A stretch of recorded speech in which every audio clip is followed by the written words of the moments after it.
जब नरक की सृष्टि हुई तो ब्रह्मा जी ने सतयुग से कहा, जब तुम्हारा राज्य आएगा बेटा तो नरक की तरफ भी ध्यान रखना, क्योंकि वो खाली नहीं रहना चाहिए।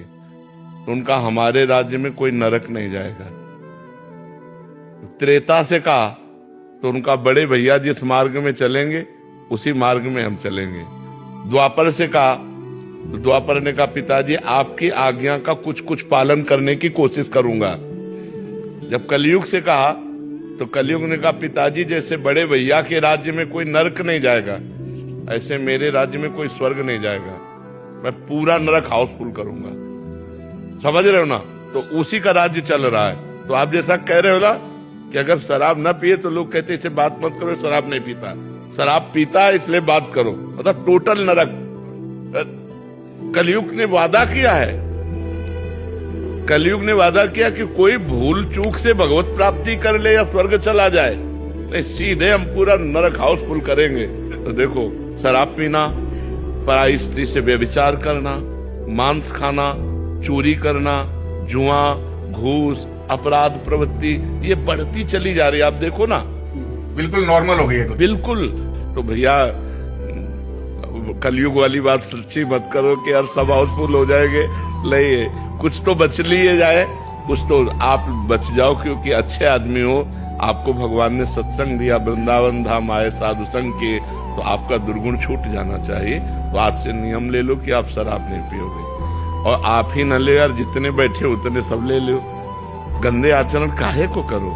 उससे कोई लाभ, एक लाभ बता दो। अगर एक भी लाभ हो तो हम उसको छोड़ने की कोशिश करें। हमारे शास्त्रों में तो निषेध है ही, लेकिन प्रगट में भी एक भी लाभ हो तो, किसी भी तरह की अगर अच्छाई होती तो हम उसको सपोर्ट कर दें। एक भी अच्छाई नहीं, और अंदर जाकर के हमारे किडनी को, हमारे लीवर को, हमारे दिल को, हमारी आंतों को नुकसान पहुंचाती है, जिसमें मृत्यु निश्चित हो सकती है। ऐसे व्यसन को क्यों किया जाए जिसमें हमारे अंगों की हानि हो, पैसे की हानि हो, बुद्धि की हानि हो। और समाज भी हंसता है जब कोई ज्यादा नशे में हो जाता है, ऐसे पड़े दिखाई देता है तो समाज हंसता है। तो इसलिए हमें लगता है भाई इसे छोड़ दो, ठीक है, और भगवान का आश्रय लो, नाम जप करो, अच्छे आदमी बनो, बुरे आदमियों की संगति से बचो, नहीं तो बहुत हानि हो जाती है। और आजकल बहुत बुराइयां बढ़ रही हैं। अगर अध्यात्म से कोई जुड़ा नहीं है तो उसमें बुराइयां ही बुराइयां भरती चली जाती है।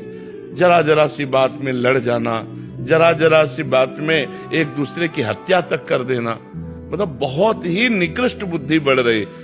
बुद्धि कितना निकृष्ट हो रही। जो भाई हमारे माँ के गर्भ में यार हाथ दो हाथ ले जा, तू या छोटा है या बड़ा है, क्या फर्क पड़ता है, तू मेरा भाई है। भ्रातृ प्रेम नहीं रह गया, पति पत्नी में प्रेम नहीं रह गया, पिता पुत्र में प्रेम नहीं रह गया। कितना मतलब ऐसे आचरण फैल रहे हैं जो सुने नहीं जा सकते। बेटा माँ को मार रहा है, माँ बेटे को मार रही है, पति पत्नी को मार रहा है, पत्नी पति को मार, मतलब कहीं विश्वास, प्रेम, ये सब हटता चला जा रहा है। क्यों हटता चला जा रहा है? क्योंकि दुराचार बढ़ रहा है, व्यभिचार बढ़ रहा है, नशे बढ़ रहे हैं, गंदी बातें बढ़ रही हैं, पूरी गृहस्थी चौपट होती चली जा रही। आज हमारा समाज गिरता चला जा रहा है। अगर उठा सकता है कोई तो अध्यात्म उठा सकता है, और अध्यात्म को लोग ज्यादा प्यार नहीं करते। मतलब ऐसे गिने चुने आप लोग हैं जो अध्यात्म सुनने आए हैं, नहीं तो अध्यात्म को कोई ज्यादा कदर नहीं करता। कदर करता है रुपया कैसे आवे, कुछ भी करना पड़े। अगर नौकरी लगना, चरित्रहीनता का प्रसंग है तो राजी है। पहले था कि चाहे सब कुछ नष्ट हो जाए लेकिन चरित्र हमारा बचना चाहिए। कहा जाता है इज्जत है तो सब कुछ है, और आज क्या है, इज्जत की मिटिया मेट है, नहीं। और एक वो अंग्रेजी में कहावत थी कि धन गया तो कुछ नहीं गया, स्वास्थ्य गया तो कुछ गया, और चरित्र गया।